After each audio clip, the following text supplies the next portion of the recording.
There's a new kind of fear on the NCLEX, and it's called the Bowtie question. It's confusing, it's layered, and it's catching even the smartest test takers off guard. This isn't just any question. It's a Next Gen NCLEX challenge that's designed to test how you think, connect, and prioritize care, all at once. And if you don't understand it, you could lose critical points. But today, we're breaking it down.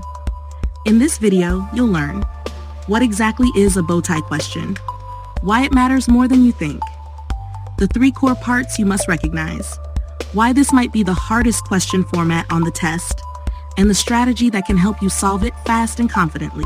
And yes, we're going to practice one together, step by step, just like in the real NCLEX. Let's get into it, because this question could make or break your exam. What's a Bowtie question? So imagine you're in the middle of a busy shift and suddenly you're faced with a patient who needs urgent care. That's the kind of thinking a Bowtie question wants you to tap into. It gives you a critical clinical scenario and asks you to act like a real nurse would, fast, focused, and informed. Here's what you're asked to do. Pick 2 actions you would take in that situation. Select 2 likely outcomes, which could be good or bad depending on your choices. Identify 2 parameters to monitor, like vital signs or clinical indicators, to help assess how your patient is responding. And the reason it's called a Bowtie is that the layout looks just like one. The scenario is right in the middle, the actions are listed on the left, the outcomes go on the right, and the monitoring parameters are in the center just below the scenario. This format mirrors how nurses really work: assess, act, monitor. Why this format matters. Bowtie questions are meant to test your clinical judgment. Specifically, they put you in a high-stakes, real-life situation, just like on the job. Check how well you can prioritize care, spot complications, and track changes in a patient's condition. Follow the Clinical Judgment Model, CJMM. That means they're designed to see if you can make safe, effective decisions quickly and logically. Why are they tricky? You have to juggle a lot at once, deciding what to do, thinking through what might happen, and knowing what to watch for. Some answers may look right, but are less urgent or just not as appropriate for the immediate situation. These questions challenge your ability to stay calm and think clearly under pressure. Strategy 1. Use the ABCs: airway, breathing, circulation. When in doubt, go back to the basics. The ABC airway, breathing, circulation are your go-to framework in any emergency. Focus on interventions that address life-threatening issues first, especially anything that interferes with oxygen or blood flow. Sample Bowtie scenario. Here's the case. A patient arrives in the emergency room with severe chest pain, diaphoresis, sweating, and shortness of breath. An ECCG confirms a ST elevation myocardial infarction, STEMI. Basically, they're having a serious heart attack. Your task? Choose 2 actions, 2 outcomes, and 2 things you would monitor. Here are your choices. Actions. Administer oxygen at 2 L per min via nasal cannula. Administer morphine 4 milligrams IV push. Obtain a 12-lead ECG. Initiate a heparin infusion. Prepare for immediate transfer to the cath lab. Encourage the patient to rest quietly. Outcomes. Resolution of chest pain. Development of heart failure, normalization of blood pressure, onset of ventricular arrhythmias, improved oxygen saturation, increased anxiety. Parameters to monitor: cardiac rhythm, blood pressure, respiratory rate, pain level, oxygen saturation, urine output.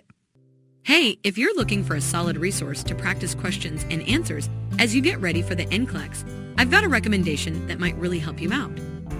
I recently found the Next Gen NCLEX RN Practice Question Bank, Big Book of Question Answer Practice, and it was super helpful for preparation of this video as well. If you're trying to get comfortable with the new Next Generation NCLEX format, this book is definitely worth checking out. It's got daily practice questions that are designed to reflect what you'll see on the exam, which is awesome because it gets you into the right mindset. Plus, after each question, you get detailed explanations so you'll not only know the right answer but understand why it's right and why the other options are wrong. That really helps you build your critical thinking, which is key for the NCLEX. I also love that it includes study tips and strategies specifically tailored for the NGN format. And if you're like me and need a little motivation, it has success stories and insights from other nurses, which really keep you inspired throughout your prep. If you're looking to practice and build confidence, this could be a great resource to add to your study routine. It's structured so you can stay on track and focus on mastering the material step by step. Just thought I'd share in case you're looking for something to really help with those practice questions.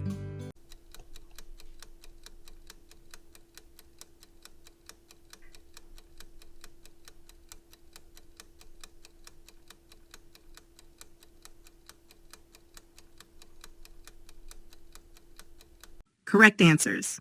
The actions are: administer oxygen at 2 Lth per min via nasal cannula. Prepare for immediate transfer to the cath lab. The outcomes are resolution of chest pain, onset of ventricular arrhythmias. The parameters to monitor are cardiac rhythm, oxygen saturation. Let's walk through why these are right. Actions. The first action, administering oxygen at 2 Lth min, directly addresses breathing in the ABCs. A patient having a heart attack likely has decreased oxygen supply to the heart. Giving oxygen helps reduce that damage. The second action, preparing for immediate transfer to the cath lab, is absolutely critical. This patient needs a PCI, percutaneous coronary intervention, fast. That's the gold standard treatment for STEMI. Other actions? Morphine helps with pain, but is not as urgent as ensuring oxygenation and prepping for the cath lab. Getting another ECG is unnecessary. The diagnosis is already confirmed. Heparin may be part of treatment, but it's not more urgent than stabilizing and transferring the patient. Encouraging rest is nice, but won't save their life in the next 10 minutes. Outcomes. One positive outcome is resolution of pain, which would show your interventions are working.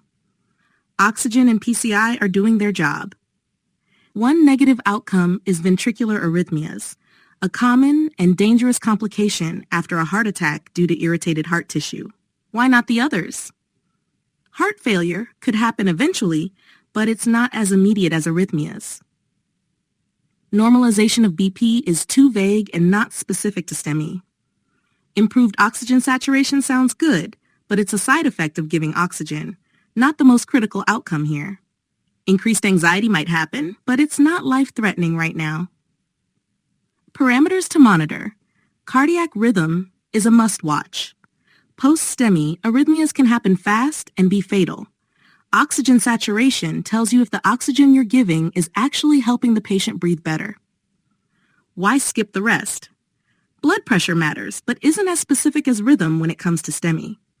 Respiratory rate is helpful, but oxygen saturation gives you a clearer picture. Pain level is important, but rhythm and oxygenation take priority in this moment.